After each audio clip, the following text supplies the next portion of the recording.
Hey guys, Matt Easton here. So a complete follow-up or immediate follow-up to the video I put up yesterday about the new Viking shield I've got from Shields Plus. Just to say really that having had a better wave around of it, I think I'm completely happy with the weight of it really. I'm not that used to using large shields, although I have used them over the years, for many years, but not regularly, if that makes sense. Because obviously I focus, generally speaking, on later periods of combat and just generally speaking not on shield stuff. I do a little bit of sword and buckler but not very much. And yeah, I'm very happy with it. The only real criticism of it I've got is that the grip leather is a bit annoying and it basically slides up and down. So as I mentioned in my previous video, I'm going to have to completely re-wrap that. The iron bar is not really thick enough to grip by itself, it'd be a bit uncomfortable. I would also mention, for those of you who want to use this for historical fencing rather than reenactment, if you have large padded gloves, which I would recommend wearing particularly with a flat shield, because if the edge gets knocked out sideways, and I've seen this happen, and I don't think I've ever actually had it happen to me, but I've certainly seen it happen to other people, the opponent's sword or axe, or whatever they're using, usually a sword in historical fencing, comes up on the inside line and hits the hand.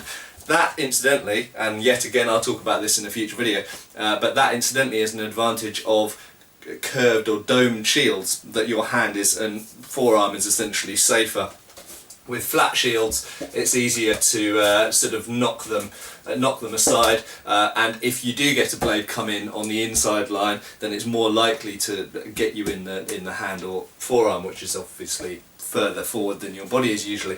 But yeah, the weight, £6. Thanks for those of you who gave me feedback about the weight of shields. I did go away and do a bit of digging myself on accurate reconstructions and also actual surviving ones mostly from Viking ships.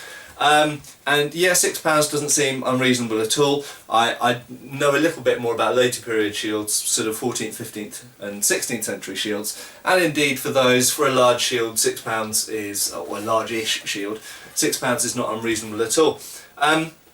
One point that I did want to address that came up pretty much immediately when I posted this is quite a few people went, that's too small. Well, no it's not. Quite as I mentioned in my video, Anglo-Saxon and Viking shields come in a wide variety of sizes. That's absolutely documentable. And what you should never do is take modern reenactment or modern reenactors as your basis for knowledge about the past. You should always go to the primary source first. For shields, that means archaeology in terms of the what we can tell about the rims, the diameter of shields from burials, particularly Anglo-Saxon and Frankish burials, but some Viking as well.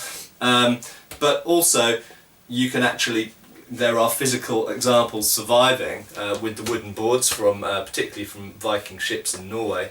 And you know, we know that they come in a variety of different sizes and across period. And whilst I mentioned that there is some theory that generally speaking the shields may have got slightly bigger across the period, so from the sort of 5th, 6th century through to the 11th century. However, that's a very general statement, and in actual fact, you know, the Sutton Hoo shield, which is from the, I think, early 7th century, is really, really massive. It's huge. But equally, we know other examples from burials where we can see the outline of the shield in the ground, or it's got elements of the rim surviving. And some of those are really small, and they go down right the way down to about 18 or 20 inches.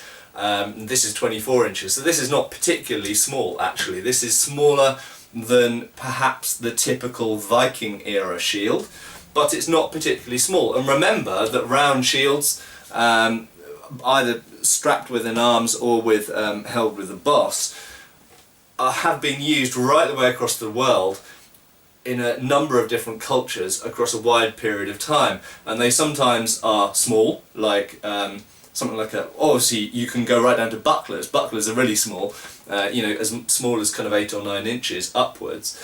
But then you get Highland targes, they're normally smaller than these. If you look at kind of Renaissance rotella, as they're called, a type of domed round shield, they're generally about the same size as this. They're not, sometimes they're a bit bigger, but they're usually about the same size as this. So there are lots of you know, not massive round shields from history. So to say that, you know, a shield of a certain size is too small or too big is just basically rubbish. In terms of how you should size the shield for what you want, I mean, my basic theory is that you don't want a shield that's too big and too cumbersome for a kind of dueling situation. Now we can get into a debate there, because we know that they did use, in the 15th century, they did use pavises, both of the large dueling shield type things you see in Talhofer and Pauluscal, but equally they did use more conventional pavises, the type of pavis that you normally see in artwork associated with sieges and just war in general. There's from Friedel, which shows the Emperor Maximilian fighting in a number of scenarios. They show him in armour using a pavis in one hand and a longsword in the other. So we know that they did use large shields for one-on-one combat, and of course they were, you know, used in other scenarios as well. I mean, although they're very light, Zulu shields are pretty big. However, I specifically wanted a smaller shield, and it's a kind of personal preference thing, really. I mean, we know that both big shields and small shields were used in one-on-one dueling situations. Obviously, bucklers are just about as small as you can get, and they were very popular for dueling, and they were used in war. So it really comes down to the size of the shield dictates how you use the shield. And yes, if you want to stand in a shield wall, or indeed in a Macedonian phalanx, you might want a shield which is quite big. I concede that. However, I'm not going to be fighting in any shield walls anytime soon. I'm going to be using this for one-on-one combat. And I wanted to start off with a smaller shield, really to keep the weight down, because I'm mostly used to using a buckler. Okay, so I wanted to start with a shield that's not too massive, and then I think when I do get a big shield, I'll probably get a long one. I'll get a pavis or a Norman type shield, and that will probably be one of my next purchases. Okay guys, so there we go. Really just to say, I like the shield, I recommend it. The weight is good, and you can punch and move it around pretty much wherever you need to pretty quickly.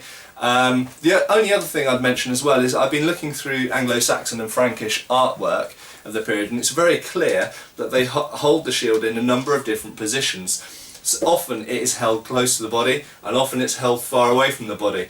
My personal opinion at the moment, and the way that I've tended to be using shields the few times that I do use them, is I tend to keep it close to my body until I'm doing something. So essentially I'm conserving my arm and shoulder and body strength by keeping it close to me. But often when I'm doing things, I'm moving the shield out whilst I'm using my weapon and doing those things. So not that dissimilar, in fact, to certain buckler styles. And there is the only real source material we've got for the use of a round shield in a historical fencing treatise is the use of the rotella in the Italian treatises of the 16th century.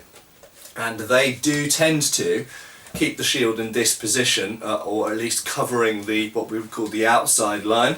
Well, you could call it the inside line actually if this is the weapon, but anyway, covering a line, closing one line here, and actually they use the weapon around it, and very occasionally move the shield over the head to do things underneath, either when they're cutting at the leg or doing a stop thrust type action.